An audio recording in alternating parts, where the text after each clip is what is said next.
All right, welcome back everyone from lunch here, early lunch, but welcome back. I am, my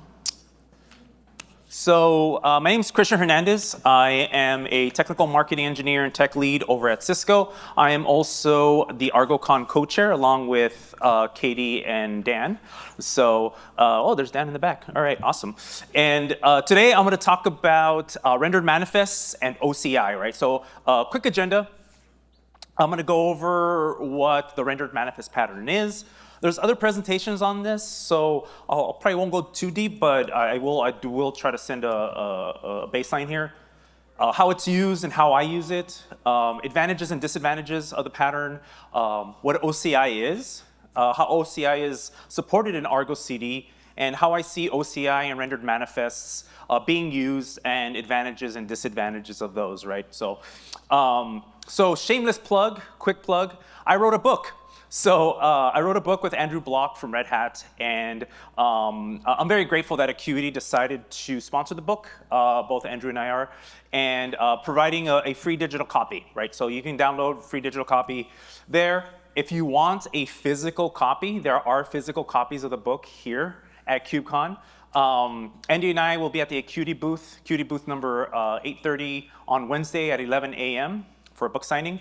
So, and selfie if you want, I'm not shy. And if you miss it, you can't make it or whatever, you definitely can get a free copy, digital download there. So, all right, so with that out of the way, so I like to ask the question of, when I think about rendered manifests, is what is your actual desired state, right? Is it a Helm chart? Is it your customized overlays? Or is it your customized bases? It's actually neither, right? So if you think about it, the desired state of your Kubernetes cluster is not a Helm chart, right? It's not a customization overlay or base. It's the manifests that are rendered by these tools. So you will hear this sometimes called as hydration, right? So you'll hear hydration, rendered manifests. I'll use them interchangeably, but you'll hear them as hydration because you're taking dry, right? Don't repeat yourself, or don't repeat YAML, right? However you want to look at it. Manifesting, you're inflating them, right? You're hydrating them, right? So that's the idea. They're not your desired state because Helm and Kustomize are abstractions. And they're designed that way, right? They're designed, there's nothing bad about that. It's just, they're just abstractions. It's to help us not to repeat a lot of YAML during your deployments. Yeah, Helm takes the approach of like templating, while Kustomize takes the approach of like patching and doing overlays. But the basic core concept is like, it's basically helping us, right? Like we have to write a bunch of YAML and needs to be applied a bunch of different places, so it helps us to minimize all that, right? And so, but the challenge with doing things like that is you introduce an abstraction, right? What ends up happening is that it's often unclear what is actually going to be applied to the cluster, right? And you don't really have that visibility, right? It's really in the lack of visibility really makes it hard to see the change, right? To audit risks and really to collaborate, right? And so I want to go over what Argo CD actually does, right? So this is like when you install Argo CD, by default, this is what happens, right? So a user commits to a branch, right? To your trunk, right? Commits to main. Argo CD will detect that change. And then Argo CD runs customized build, runs Helm template, or whatever config management tool you have, right? Those are the big two. And it will produce a YAML, right? So, and philosophically, this is what Argo CD does, right? So philosophically, Argo CD will work only with raw YAML, right? So it does this for two reasons. One, it wants to emulate kubectl as much as it can. And also, Argo CD wants to be agnostic to config management tools, right? So it doesn't have to build a controller for each thing that needs to happen, right? I see a Flux user here. So there's no you don't have to build a controller for like JSON. You don't have to build a controller for XYZ, right? So it's all managed by Argo, and Argo produces raw YAML, right? And then that raw YAML then gets applied, right? So the challenge with that is that any abstraction between Git and kubectl can have undesired effects, right? And then really, the idea is that you don't want to mutate your source of truth right before it gets applied to the cluster, right? Like you merge, you approve something in Git, but then it gets mutated right before it gets applied, right? And so really the desired state stored and approved in Git should really ideally contain no abstractions from what will be applied during reconciliation. So really, I like to think of it as you should really treat your manifest or your GitOps repo like you would like a container image, right? It should be applied as is to the cluster, right? So having like a GitOps tooling running customized build or Helm template is equivalent to running like apt install when your container starts, right? Like that stuff should have already happened, right? And I like to take this example here of a very, very simple example of an umbrella chart, right? Kind of exaggerated, right? Because you look at it, the versioning that you're changing, that's a really, really big version bump. And in your head, you know it's going to be a significant change. But looking at it, you don't have no idea what the change of that impact is going to be. That diff is all you get, right? And so this is what the rendered manifest pattern is, right? This is what it aims to solve. Each change in the trunk or your main branch, right, whatever you're working with, in your GitOps repo will result in the manifest getting rendered by CI, right? So instead of Argo CD rendering those manifests, it happens in CI. So your CI engine, whatever you're using, ends up doing that job of Helm template or customized build or whatever you're using, right? And that YAML, that raw YAML, gets stored as is on a what I call deployment branch, right? So some payload branch, some deployment branch, right? So and this really is considered like an artifact at that point, right? You start treating your YAML and your deployments as an artifact. And this artifact, it can now be applied to your cluster the way it is, right? What you see is what you get, as is. Since I'm a heavy Kustomize user, right? I use Kustomize and I use directories to separate my different environments, right? Dev, stage, production, for example. My branches are environment branches, right? So you'll see me work off a main, and then GitHub Actions will do a customized build, and it'll store that in a deployment branch, right? You'll see like environment/dev, environment/stage, environment/production, for example, as my branches, right? So I want to address the elephant in the room, right? A lot of folks, including myself, right, when I first started learning about the rendered manifest pattern and I started using it, got triggered, right, when I said branches and Git in the same sentence, right? Because we start talking about, oh, you shouldn't use branches for environments, right, for in Git. And it's like, actually, that's not what we mean. What we mean is don't use Git flow, right? I'm not merging these branches together, right? I'm creating the YAML, I'm putting it in a branch, but I'm just deploying from that branch, right? I'm never merging the dev branch and the staging branch. They're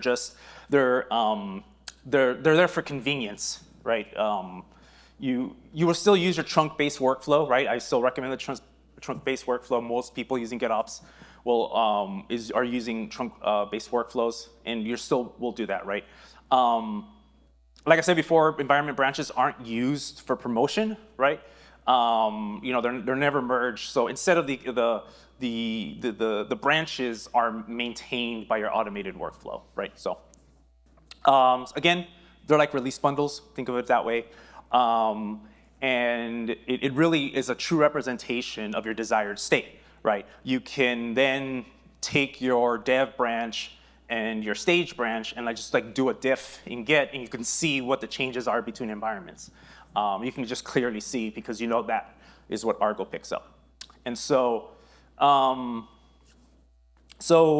at a glance, right, the advantage of rendered manifests pattern are you eliminate a lot of, it's no longer obfuscated, right? You eliminate all that obfuscation introduced by the config management tools. You reduce risk, right? Because you clearly see what's going to be applied to your cluster that you won't see, right? It's truly immutable, right? Instead of finding out that there's a bug in Helm or there's something wrong with your customized overlays, instead of finding that out at deploy time, you find that out during your CI process.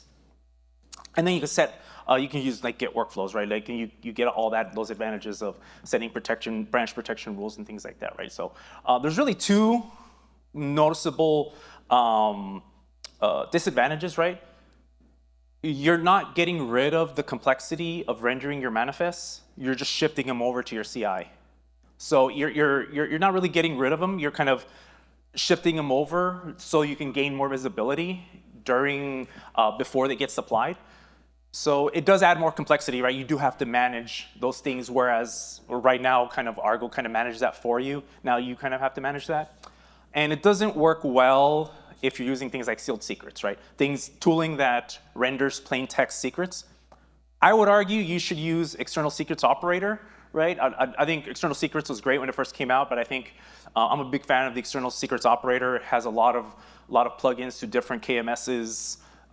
It's just a great tool. So I would argue just use ESO, but if you're still using sealed secrets, just so you know, this pattern is going to render plain text secrets in Git. So you want to watch out for that for sure. So that was kind of a quick overview of rendered manifests. There are talks that go into depth. So check out the YouTube channel about rendered manifest pattern for sure, because what I also want to talk about is OCI. So what's OCI? So OCI, or the Open Container Initiative, is an open governance project under the Linux Foundation. And it defines industry standards for container runtimes and formats, right? So before OCI, right, in the long ago, each container platform, like Docker, like Rocket, who remembers Rocket? No, any ex-Core OS people? No, someone does. Okay, cool. Rocket, Podman, right? All of these container platform had its own image formats and their own runtime implementation. So this created fragmentation, and you couldn't run a container that was built with Docker on Rocket and vice versa, right? So OCI was formed to prevent that fragmentation, promote the interoperability between things. So now we're able to run. Okay, you're a Red Hatter. You use a Red Hat, a Podman to build something. Well, Docker can run that, no problem, right? And that's because they're all conformant to the to OCI. And there's three primary specifications. The runtime specification, right, that defines how to run a container. The image specification that defines how a container and images are built, packaged, and stored. And then also the distribution specification, right, the APIs and how to push and pull images and things like that. So it came with those three specifications. And this allowed us to, so I'm going to sneak this in, to do something that the ORAS project is going to do, right? So, so ORAS, it stands for OCI Registry as Storage, right? And so ORAS is an open source project and specification that enables you to store and retrieve any artifact using an OCI compliant registry. So originally, OCI registries were designed for only container images. So basically layers, configurations, manifests, bundles, things like that, right? But the community, the larger open source community, realized that many artifacts share the same packaging and distribution model, right? Think about Helm, think about SBOMs, WASM modules, policy bundles, right? Like Kyverno OPA policies, signatures and attestations from Cosign and Sigstore, right? They all require kind of the same kind of distribution model. So rather than reinventing registries, right, and specifications for each one of these things, they're like, the idea was simple. Let's just use OCI. So OCI already works for images. Why not kind of reuse that same idea for everything else, right? And how is this done, right? So the OCI image specification defines an image as a collection of blobs, right? So arbitrary binary data, manifests, right? JSON that kind of describes that data, and tags, right? Human readable tags that you can use to identify these different blobs. So the important thing to note here is the blobs aspect of it, that blobs can be any arbitrary data. So that's the key point there. So OCI doesn't force them to be file system layers, right? OCI just says that it just tracks the digest, right? The SHA-256, and the media type, right? And so what does that mean? So what does that allow us to do?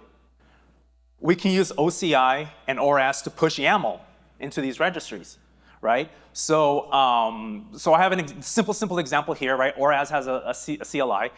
I can say, hey, I want to take this YAML, right? So I do a tree of my current directory.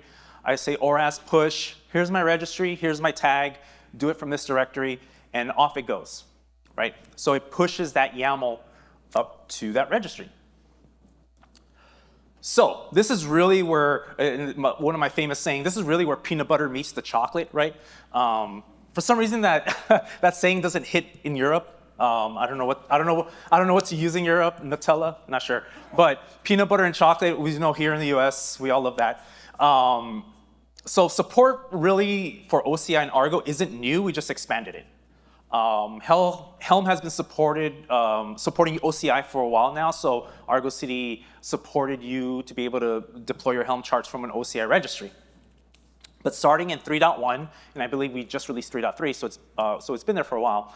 But in 3.1, generic support for OCI was introduced, so you can now just store YAML in these registries, and Argo CD's repo server knows how to extract your YAML from the OCI registry, right? So it's pretty straightforward.